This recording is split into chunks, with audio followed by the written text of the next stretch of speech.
Hello प्यारे बच्चों, आप सब कैसे हैं?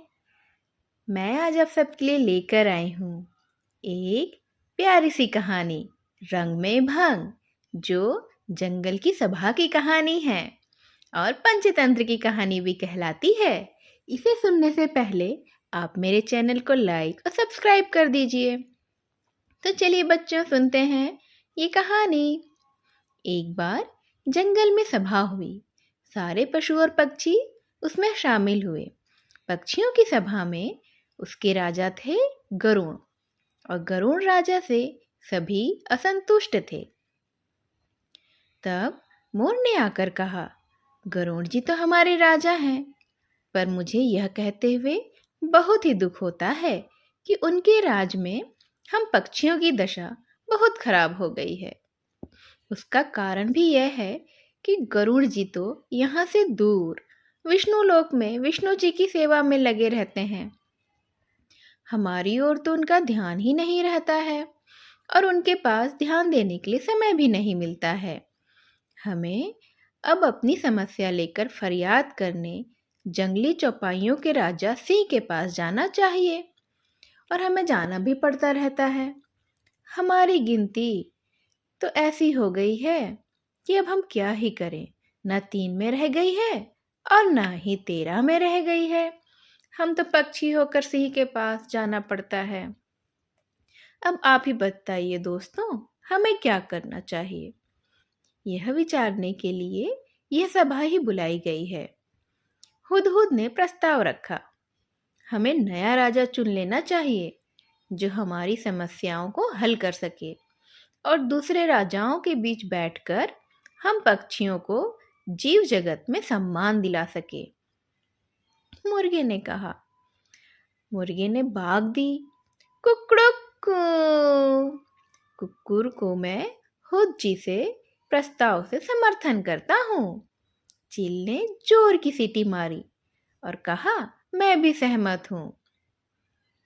मोर ने अपने पंख फैलाए और घोषणा की तो सर्वसम्मति से यह तय हो गया कि हम नए राजा का चुनाव करते हैं। पर किसे बनाएं? हम राजा सभी पक्षी एक दूसरे से सलाह करने के बाद ही तो तय कर सकते हैं।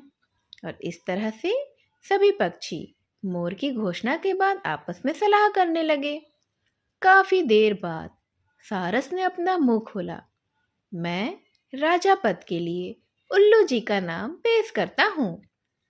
वे बुद्धिमान हैं, उनकी आंखें भी तेजस्वी हैं, स्वभाव अति गंभीर है, ठीक जैसे राजा को शोभा देता है। हॉर्नबिल ने सहमति में ही अपना सिर हिलाते हुए कहा, सारस जी का सुझाव बहुत ही दूरदर्शिता पूर्वक है। यह तो सभी जानते हैं कि उल्लू जी लक्ष्मी देवी की सवारी हैं। उल्लू हमारे राजा बन गए तो हमारा दरिद्र दूर हो जाएगा। लक्ष्मी जी का नाम सुनते ही सब पर तो जादू सा प्रभाव हुआ और सभी पक्षी उल्लू को राजा बनाने पर राजी हो गए। मोर बोला, ठीक है, मैं उल्लू जी से प्रार्थना करता हूँ कि वे भी कुछ शब्द बोलें। उल्लू जी ने घूंघवाते भी कहा, भाइयों, आपने राजा पद पर मुझे बिठाने का निर्णय तो कर लिया है।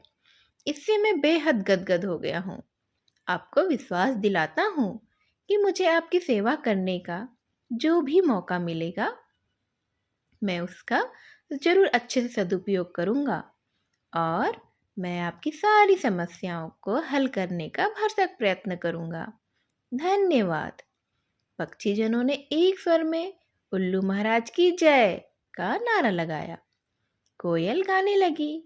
चील जाकर कहीं से मनमोहक डिजाइन वाला रेशम का शॉल उठाकर ले आए और उसे एक डाल पर लटका दिया, और उल्लू उस पर विराजमान हुए।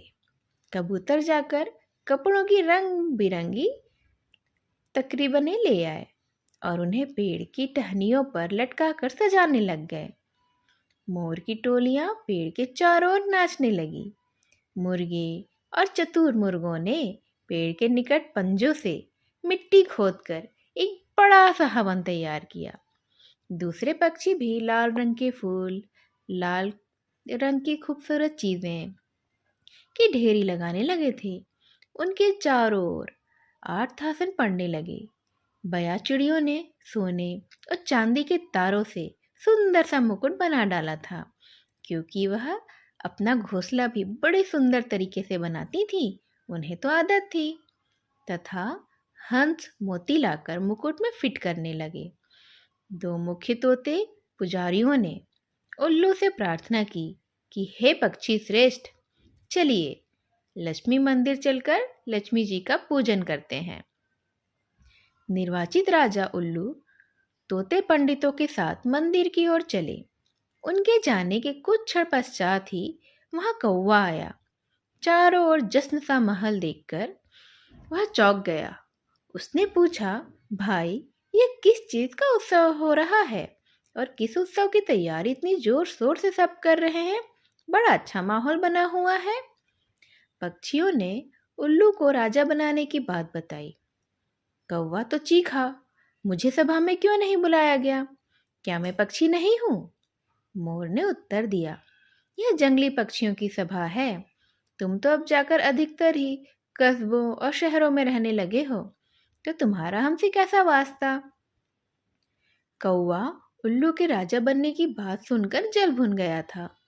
वह सिर पीटने लगा और कहने लगा कि तुम्हारा दिमाग खराब हो गया है क्या, जो उल्लू को राजा बनाने लगे हैं? वह चूहे खाकर जीता है, और यह मत भूलो कि उल्लू केवल रात को बाहर निकलता है। अपनी समस्याएं और फरियाद लेकर किसके पास जाओगे? दिन को तो वह मिलेगा ही नहीं। कौवे की बात का पक्षियों पर असर होने लगा था। वे भी सोचने लगे कि हाँ, उल्लू तो रात को ही निकलता है, तब दिन में हमारी परेशानी के लिए हम किसके पास जाएंगे? और अब सब पक्षियों में आपस में कानाफूसी होने लगी थी। शायद उल्लू को राजा बनाने का निर्णय कर हमने गलती कर दी है। धीरे धीरे सारे पक्षी वहां से खिसकने लगे। जब उल्लू लक्ष्मी जी का पूजन करके तोतों के साथ लौटा तो सारा राज्याभिषेक स्थल सूना हो गया था। उल्लू फिर से घुघुआया, सब कहाँ गए? उल्लू की सेविका खंडरे कौवा आकर सबको उल्टी पाठ पढ़ा गया है, बताया। इसीलिए सब चले गए हैं। अब कोई भी राज्याभिषेक नहीं होगा। उल्लू तो अपनी चोंच को ही पीस कर रह गया। राजा बनने का सपना तो चूर चूर हो गया था, और इतना अच्छा मौका हाथ से निकल गया। तब से उल्लू और कौवों की बैरी बन गई है, और देखते ही देखते उस पर वह झपट पड़ते हैं और एक दूसरे के वह दुश्मन बन चुके हैं, क्योंकि कौवा ने पक्षियों के रंग में भंग डाला और उल्लू को तो राजा बनने से ही रोक दिया था। इसीलिए वो एक दूसरे के दुश्मन बन गए, और अब एक दूसरे को फूटी आग भी नहीं सुहाते हैं, और जहाँ भी एक दूसरे को देखते हैं अपनी दुश्मनी निकाल लेते हैं। इस तरह से ये कहानी तो समाप्त होती है। इसीलिए कभी भी बच्चों, किसी दूसरे की खुशी देखकर हमें जलना नहीं चाहिए। किसी दूसरे के रंग में कभी भी भंग नहीं डालना चाहिए। अगर ऐसी आदत है तो कोई ना कोई आपका उम्र भर के लिए दुश्मन बन जाएगा, और दुश्मनी किसी से भी अच्छी नहीं होती है। तो चलिए बच्चों, मेरी इस कहानी को ध्यान से सुनने के लिए आप सभी का धन्यवाद। मेरे चैनल को लाइक और सब्सक्राइब कर दीजिए। ऐसी ही और अच्छी अच्छी कहानियों के साथ मैं फिर से आपसे मिलने आऊँगी। तब तक के लिए बाय बाय।